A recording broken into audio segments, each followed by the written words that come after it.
Room 208 always felt colder than the others. Maybe it was the air conditioning, maybe the silence. But for anyone who passed by, it was impossible not to notice what came from within. A thick, heavy emptiness, as if the very air had forgotten how to breathe. In the center of that silence, lying on her right side with her face turned toward the wall, was Karen. She didn't respond to the nurses. She didn't ask the doctors anything, and it had been weeks since she had spoken a single word. She was a 54-year-old woman, marked by the extreme care she had devoted for years to her husband, a veteran battling an aggressive cancer. Throughout his entire treatment, Karen had been nurse, cook, driver, and intercessor. But when the final test results came back without hope and the last prayer went unanswered, something inside her also shut down. He passed away on a Tuesday, and by Friday she was being admitted, not for something physical, but because her body, like her soul, had simply given up. The doctors diagnosed her with severe depression, chronic exhaustion, and episodes of emotional blackout. She refused visitors, turned away meals, and barely blinked when touched. It was as if she had disconnected from the world completely. Even the Bible from the hospital chapel, resting on the nightstand, seemed to have no effect. She looked at it the way one looks at a distant memory. Something that once meant something, but now no longer reached her. Even among so many terminal patients, Karen was a case of concern. Not because of any immediate physical risk, but because the light of the soul, that usually flickers even in pain, was no longer there. Doctors tried to talk to her. Psychologists tried techniques. Chaplains entered with songs and prayers.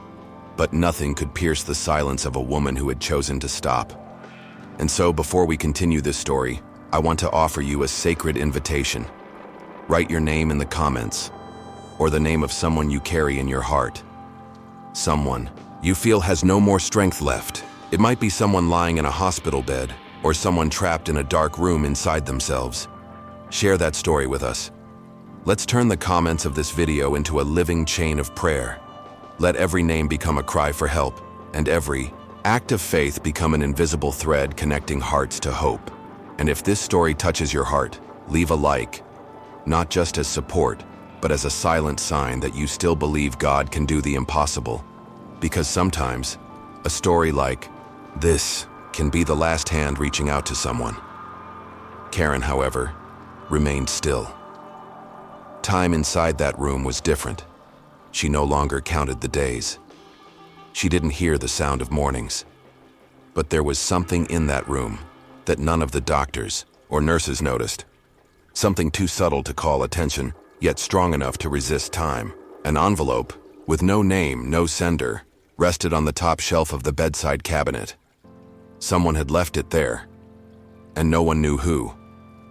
But what no one knew was that something else had also entered that room. Something that would change everything at just the right time. Karen didn't speak to anyone that day. She didn't cry either. She just remained in the same position, eyes fixed on some point between the wall and memory. She had made a decision, silent, intimate, but final. After the nurses left and the hospital sank into the silence of night, she would end everything, not out of impulse, but because deep in her wounded soul, she truly believed there was nothing left worth waiting for. She could no longer bear the feeling of being invisible. In the hallways, she could hear hurried footsteps, muffled laughter, whispered prayers from other rooms. But inside her, everything was muted, as if she had locked herself inside her own chest. She no longer saw herself as a daughter, a wife, a woman, not even as a person of faith. She was just a body lying down, waiting to fade completely. And that's exactly what she intended to write. With a pen borrowed from a nurse, she scribbled a few lines on a piece of paper she tore from the back cover of her own Bible, the same one she hadn't touched in days. Her hands trembling, she wrote, "If you're reading this, it means you still have time. I don't anymore." She didn't sign it. Folding the paper carefully, she placed it back inside the Bible, as if she were returning an unanswered prayer to the wrong sender. It was her farewell, her final confession. There was no resentment there, just a weary kind of pain, and a loneliness so thick, it felt like it weighed on her bones. But that night, something out of the ordinary happened.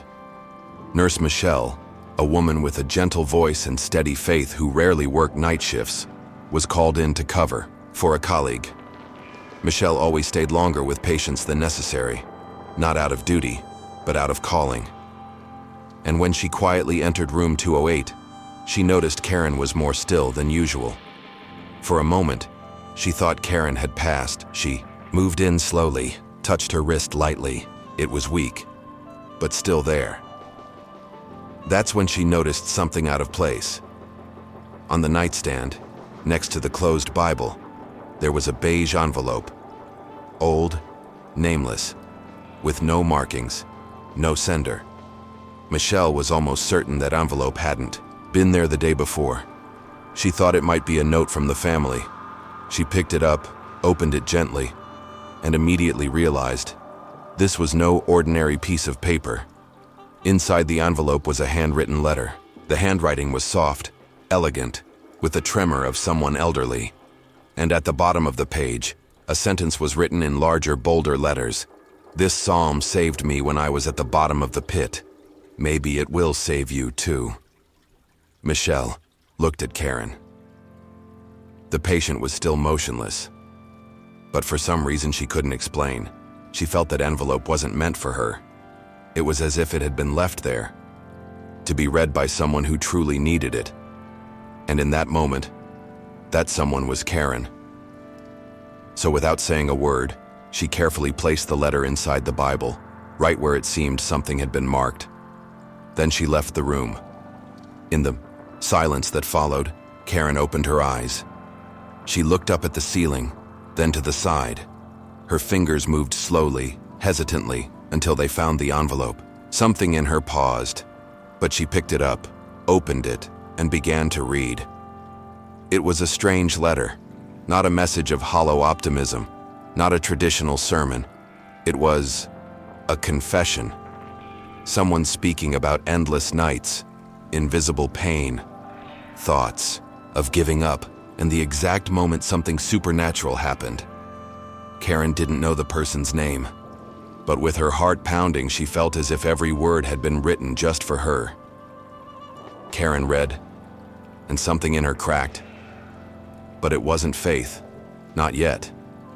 It was just silence, a different kind of silence. As if for the first time, she wasn't completely alone. The letter was long but not exhausting. Every line seemed to carry more than words. It held memory, pain condensed into letters. And the strangest part, it wasn't her pain, but it sounded exactly like hers. Karen couldn't explain why, but the handwriting felt strangely familiar, as if someone had entered her mind, listened to her darkest thoughts, and put them onto paper with tenderness. Lines like, "I wanted to disappear, but God saw me in the dark. I thought he had forgotten me, but he was holding me in silence. I asked for a sign, and he sent me a psalm." Karen held the paper with both hands, and her breathing began to change. For the first time in weeks, she was fully present. Something within her, long dormant, began to stir.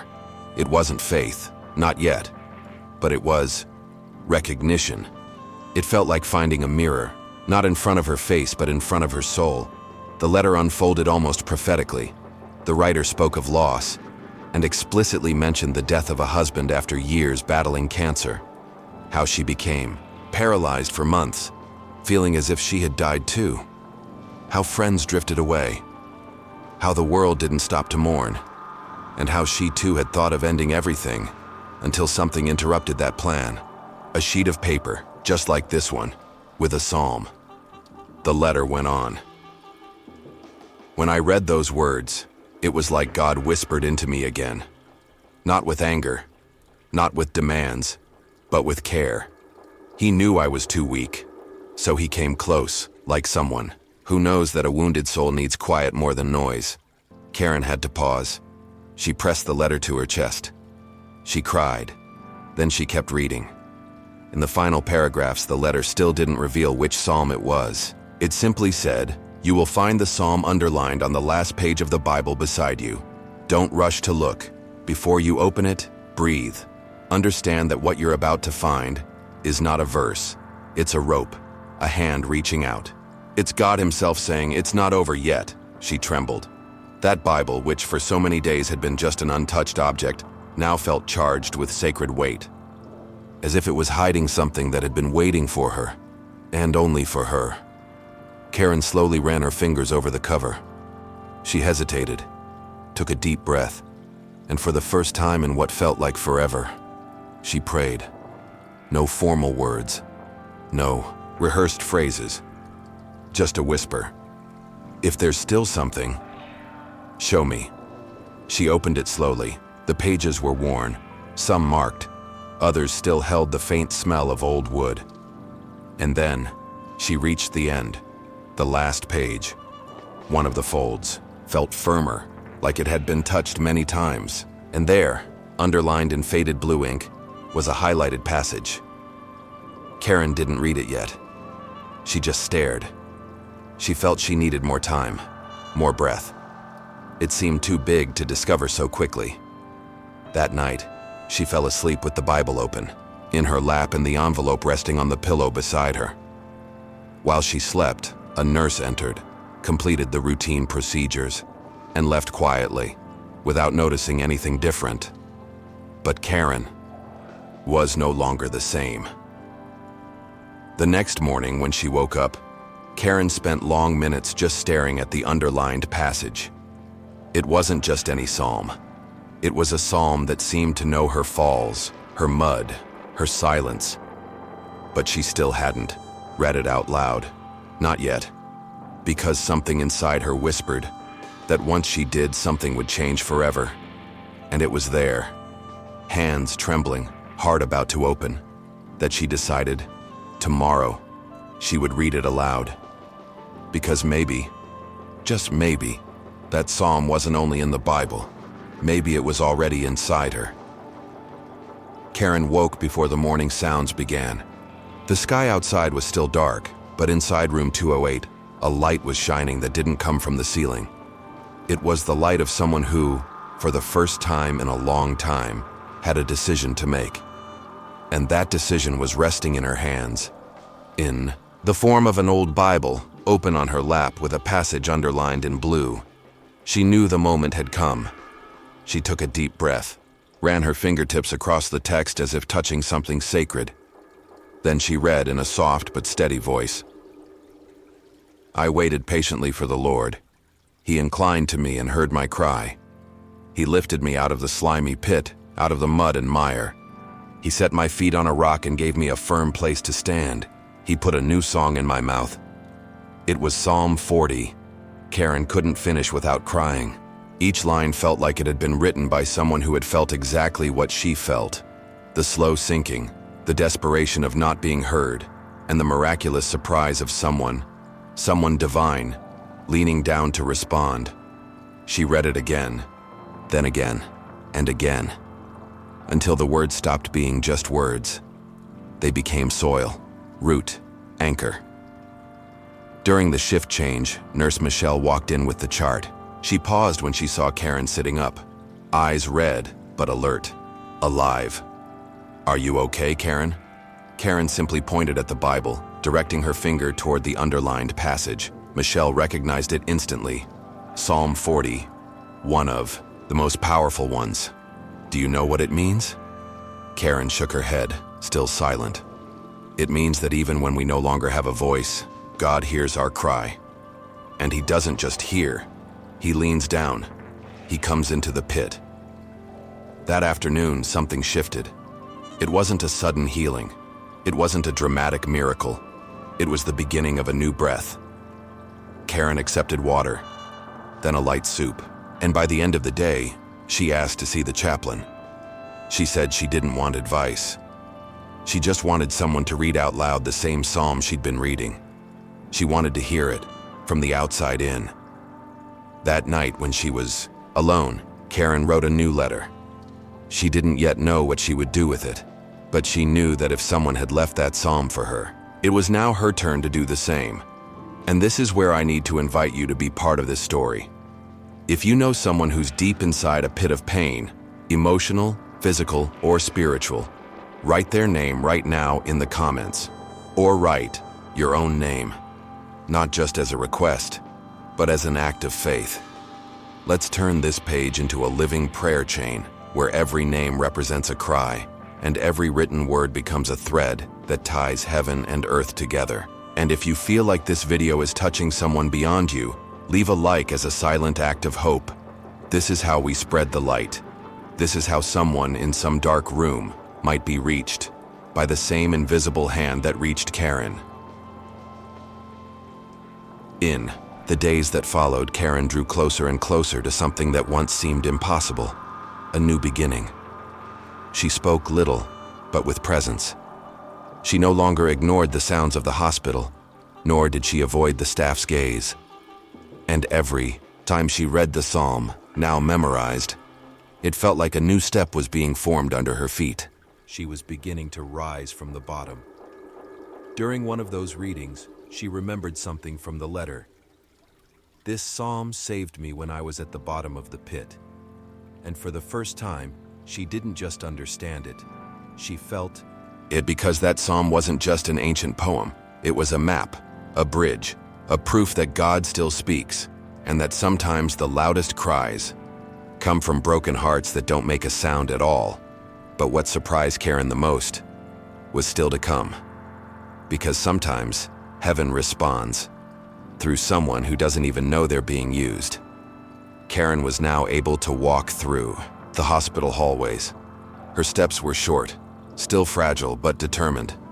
Sometimes she would stop in front of the chapel, looking through the glass and watching people go in to pray. Other times, she would just sit in the inner garden, feeling the morning breeze like someone learning to live again. But one question wouldn't leave her mind. Who had left that letter? She first asked Nurse Michelle, who answered honestly, "I thought it was from your family. It was on your nightstand when I came in, but no one on staff left it." Karen then spoke with a social worker, with the chaplain, with 2 nurses from the previous shift. No one knew. No one had seen anything.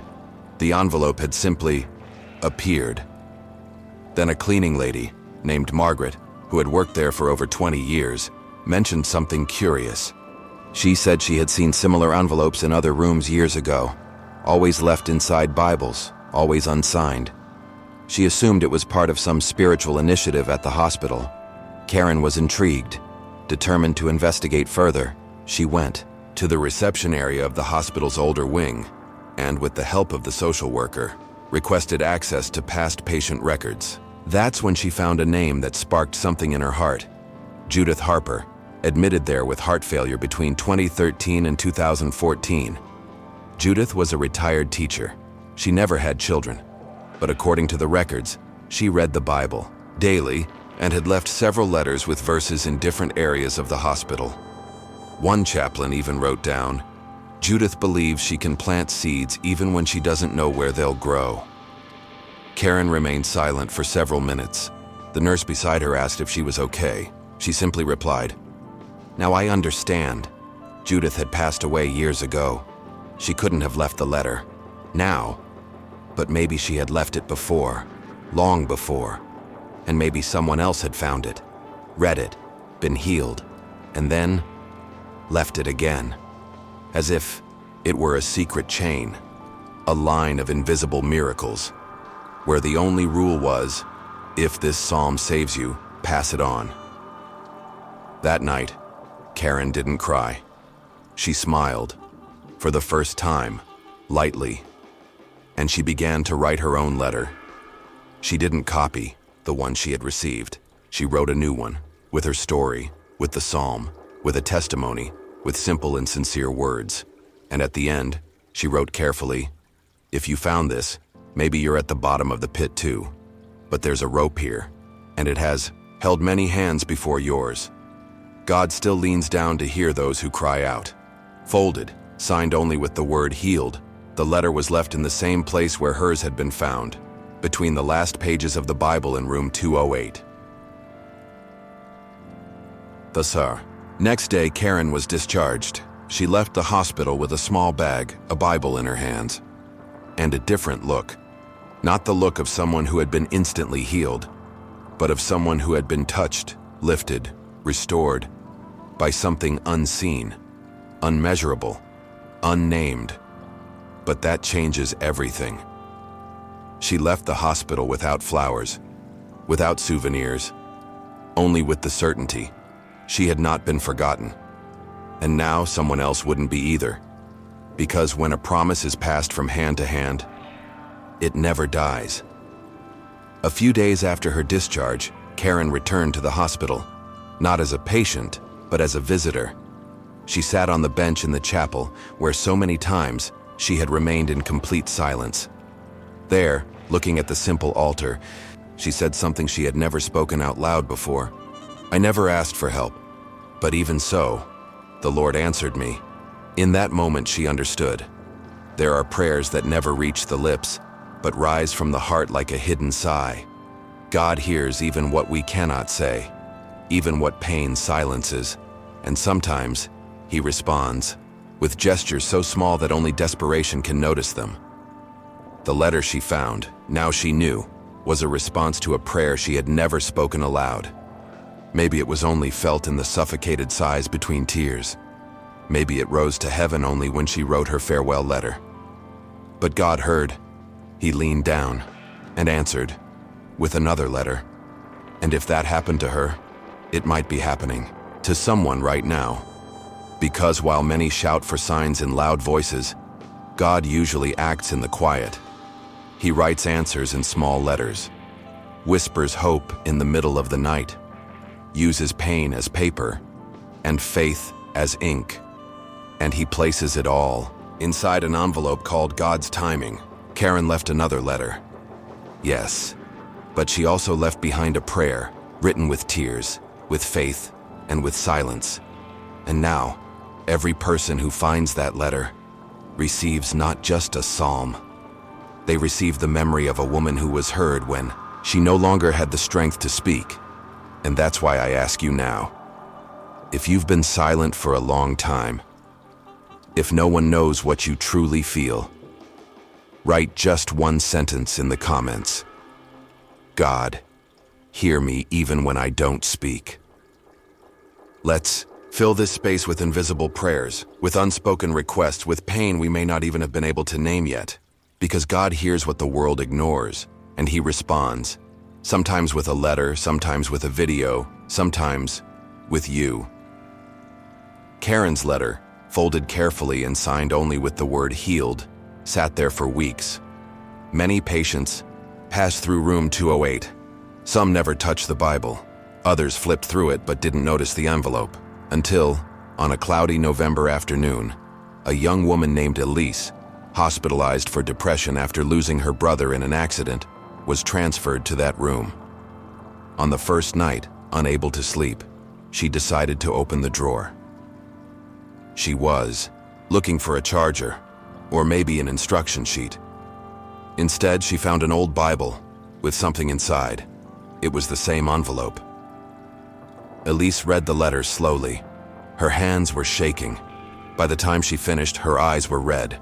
She picked up her phone and commented on a gospel video she had saved days earlier, but never had the courage to watch in full. Today I found a letter in a hospital. Someone left a psalm and said it's a rope for those at the bottom of the pit. It was Psalm 40, and I'm holding on to it now. The post received dozens of replies, people sharing that they too had gone through something similar, that they too had held on to that same psalm, that they too had needed to hear those exact words at that exact moment. Some wrote, "That psalm kept me alive when I lost my son. I read that psalm every day during chemotherapy. My dad would repeat that psalm before every surgery. He used to say, 'God still leans down to hear those who cry out.'" The video, until then with few views, began to grow. It gained comments, likes, and shares, not because it had grand production, but because it was true. And where there is truth, especially truth tied to pain and faith, there is power for transformation. Right now, if you feel that this story found you for a reason you don't yet fully understand, it may be because God is leaning toward you, right now. So I invite you, write your name in the comments, or the name of someone walking through a dark valley. Maybe it's you. Maybe it's someone you carry in your heart every single day.